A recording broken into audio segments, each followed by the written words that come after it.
Coming up on today's San Francisco 49ers report, are the Niners doomed without Deebo Samuel? And is San Francisco on upset alert if he cannot play in this game against the Lions in the NFC Championship game because of that shoulder injury? Also coming up, is San Francisco going to lose a couple of key assistant coaches? First, can we get to 113,000 subscribers before Sunday's game?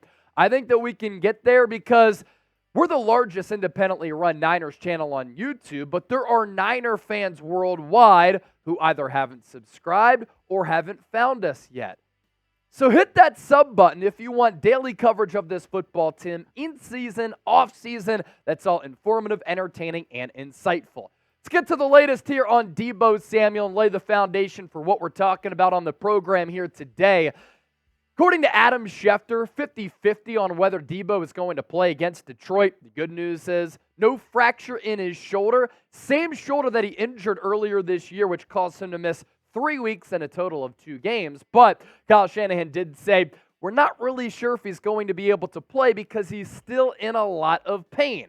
And obviously, if the Niners are without Deebo Samuel, it's a massive concern because Deebo literally defines what a game changer is.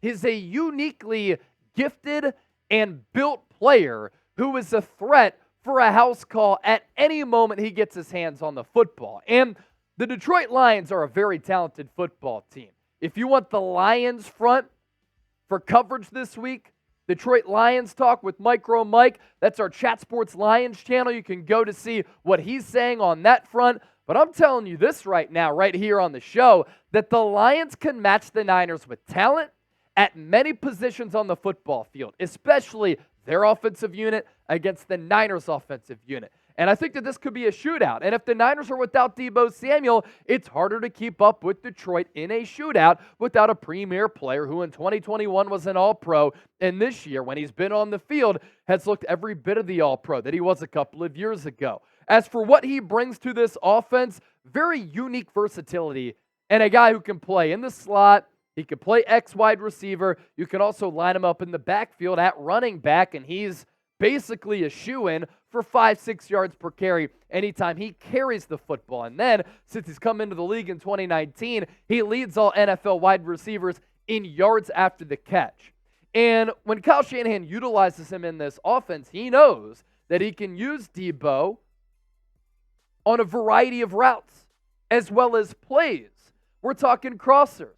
We're talking long shots. We're talking out routes, but also some trickery, jet sweeps, end arounds, bubble screens to get some blockers out in front. You can do so much within your offense with a player like Deebo Samuel. And he is a threat to take it to the end zone anytime he gets his hands on the football. And because he can line up anywhere, and because of the threat that he poses toward opposing defenses, he causes headaches for defensive coordinators. When DCs are planning for this Niners offense, they're thinking about number 23. They're thinking about number 85. They're thinking about Brandon Ayuk. They're thinking about number 19.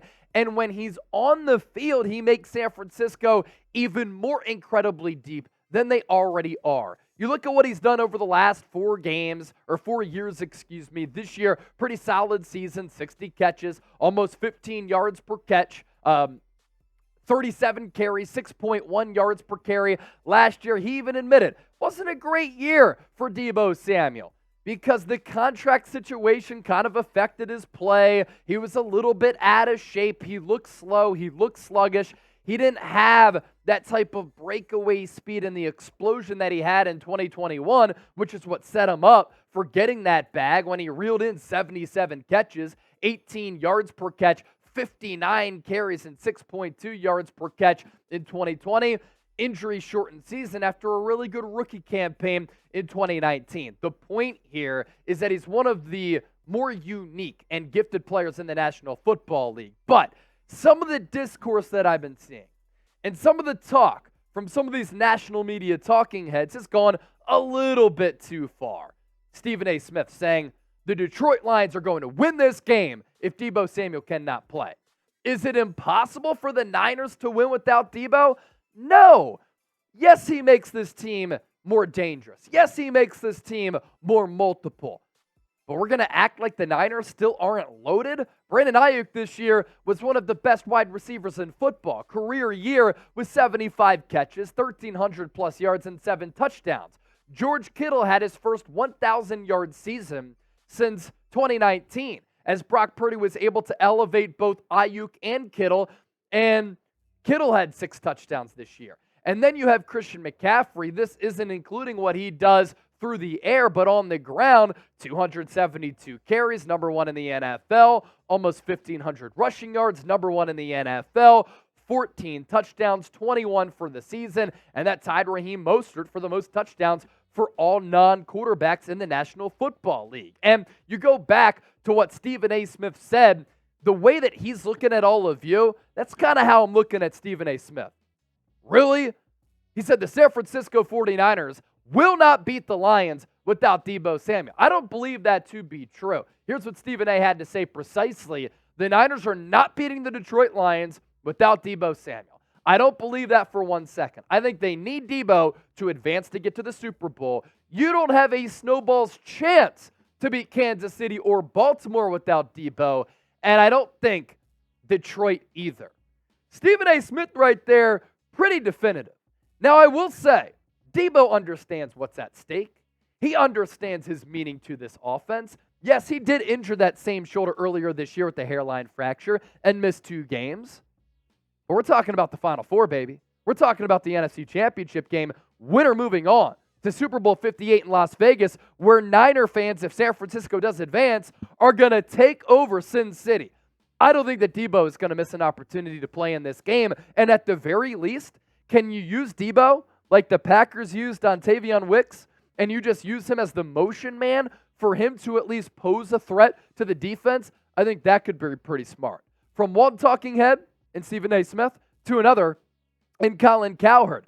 Cowherd said the 49ers are the Raiders without Deebo Samuel. I think that's going a little bit too far. Now, again, his impact on this Niners offense is certainly profound. And you take a look at the numbers in his entire career since he was drafted in 2019, when he's been playing as compared to when he's been off the field. The Niners, no surprise here, much better team with Deebo as compared to him being injured. 53-23 when Deebo does play. That's good for a winning percentage of nearly 70%. The Niners, when Deebo is in uniform, average nearly 27 points per game. Keep in mind, big sample size there with Jimmy Garoppolo, who's not nearly as good as Brock Purdy. Rushing yards per game goes up dramatically, 138.5, and the turnover differential, +8 with Deebo, -8 without him. And the win-loss without Deebo, San Francisco, and these numbers include the playoffs, 8-9, a winning percentage of just 47% compared to 70. Points per game goes down from nearly 27 to just north of 24. Rushing yards per game cut from 138.5 to 118. Deebo Samuel is San Francisco's X factor, but him being out doesn't mean that San Francisco can't win. It's not taking anything away from Detroit. They are in the Final Four for a reason. They are a really good football team that is well coached and has a lot of talent, but just because Deebo might not play in this game doesn't mean that Detroit is a shoo-in to make it to the Super Bowl, because this San Francisco team is very, very talented. They're very, very experienced, and they're hungry after making it to 4 NFC title games in 5 years to punch their ticket to the big game. So what's your confidence level in the Niners winning if Deebo does not play? We're going to find out more Wednesday afternoon when Kyle Shanahan addresses the media. Scale it for me from 1 to 10. 1, not confident at all. 10, being very, very confident in San Francisco still being able to win. Let me know down below in the comment section. Today's 49ers Report is sponsored by Game Time. If you're looking for last-minute tickets to the big game, well, how about this $100 off for any user that buys a big game ticket? All you have to do is use the promo code Vegas100. Take the guesswork out of buying tickets with Game Time and download the Game Time app. Create an account and use the code NinersChat. Check out Game Time. Best seats at the lowest price guaranteed. And again, if you're looking to go to the big game, $100 off your purchase if you use the code Vegas100 100. You can also get $20 off for other events if you use the code NinersChat. Best seats at the lowest price guaranteed. You get the vantage point from where you'll be sitting, and you can see the price point for those seats as well. Check it out today. This link is available down below in the comments section as well as in the show notes. And you don't just have to go to the big game. You don't have to just go to the Niners NFC Championship game, and there are tickets available for that as well. You can go to a Warriors game. You can go to comedy shows, concerts, whatever you want. Game Time has those tickets available. And again, $100 off the big game, Vegas 100, if you want to go, especially if San Francisco able to beat the Detroit Lions. To some 49ers coaching news now. Brian Griese, Klint Kubiak, both interviewing for the New Orleans Saints offensive coordinator job. Let's start off with Brian Griese here. I think this would be a big loss if he does end up leaving San Francisco. And his path, his rise in the coaching industry has been very, very interesting. Super Bowl 33 champion as a player, a Pro Bowler in 2000. He was the passer rating leader that year in 2000 as well. And then he gets into broadcasting, and he's doing a bunch of big games on ESPN as an analyst. And I thought he was really good in the booth, wearing the headset that I'm rocking. And then surprisingly, Kyle Shanahan hires him as his quarterback's coach. And over the last 2 years, he's done some really, really good work for this organization. Specifically, Brian Griese's work with Brock Purdy has moved the needle. He's elevated Purdy's game, and I've been extremely, extremely blown away with what Griese has been able to do with Purdy. And when other teams are looking for an offensive coordinator, they're looking at a couple of things. You're working under head coach Kyle Shanahan. The fingerprints for his offense littered across the entire NFL. What have you done with the most important position in sports? Quarterback. Griese has been able to develop Brock Purdy. And putting that on your resume, that can get you a job. And look at what Purdy's been able to do this year, contrary to what Ryan Clark and a bunch of other frauds who had these large platforms have to say about Purdy, especially in the aftermath of this Green Bay Packers win. Purdy in 2023, passing touchdowns 31. It's number 3 in the NFL. Yards per attempt, number 1 in the NFL at 9.6. Deep ball completion percentage. People try to tell me Brock Purdy has a noodle arm. He can't push the ball downfield. Well, deep ball completion percentage, number 1 in the NFL. Brock Purdy doesn't elevate his teammates. Well, when he's pressured, his completion percentage, number 4 in the National Football League at 63%.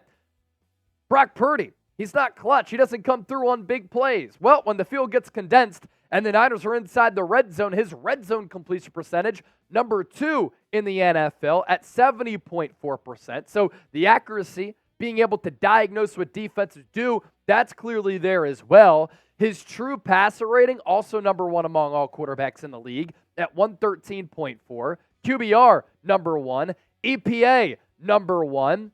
And how about this? Going back to Brock Purdy not making his teammates any better, the target separation for his receivers this year, 2.12 yards. It's only 14th, middle of the pack among 32 teams in the NFL. And his deep ball catchable rate percentage, number 1 in the NFL. But I thought that he didn't stretch the field vertically. Brian Griese has also learned under head coach Kyle Shanahan, and the Shanahan trait. It's all over the NFL, from Sean McVay to Matt LaFleur and other teams, especially an organization like the New Orleans Saints, whose offense has been dormant over the last couple of years.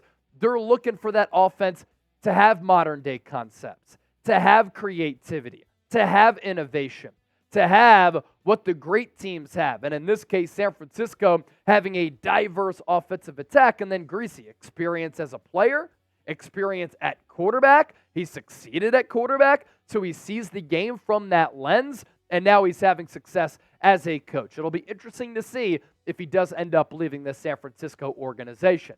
Same can be said for Klint Kubiak, who Kyle Shanahan brought in this offseason. And let's say this about Shanahan. I know he's come up small in some big spots. I know that he's blown some leads in fourth quarters of some big games as a coordinator and as a head coach during his tenure with San Francisco. He has a heck of an eye for coaching talent. From DeMeco Ryans to Mike McDaniel to Robert Saleh to some of these assistants getting jobs as well. Bobby Slowick, first-year offensive coordinator for the Houston Texans. He's a young guy calling plays for C.J. Stroud. Now he's interviewing for head coaching jobs across the NFL. And Klint Kubiak, he's on that path. Interviewed for the Bears offensive coordinator job a little bit earlier this offseason. Chicago earlier this week, going with Shane Waldron at OC over Kubiak. Used to be the Seahawks offensive coordinator. And now Kubiak also alongside Griese interviewing for the Saints OC job. Kubiak's path. The coaching lineage runs in the family. Son of longtime NFL head coach Gary Kubiak. Last year, Broncos quarterbacks coach and pass game coordinator when Nathaniel Hackett got fired. Kubiak then called plays at the end of the year, and I thought he did a pretty good job. And then the season before that, he was the Vikings offensive coordinator and quarterbacks coach. Kubiak has experience calling plays with Denver, so teams look at that. He could be their next play caller, and now he's a part of that desirable Kyle Shanahan tree. Look, I know a lot of you are saying in the comment section, can teams stop taking away our front office executives like Adam Peters and our assistant coaches? This is what happens when you run one of the best businesses in the NFL. This is what happens when you have high-level success in the National Football League. Members of your organization are going to get poached because other teams are looking for that magic ingredient. Make sure you give me a follow on X. Give me a follow on Instagram. I've been putting up reels on IG, and they've been popping. And don't be a stranger. Slide into the DM, say what's up, and stay in the know with all things Niners year-round. Right here on the Niners Report, also on social media.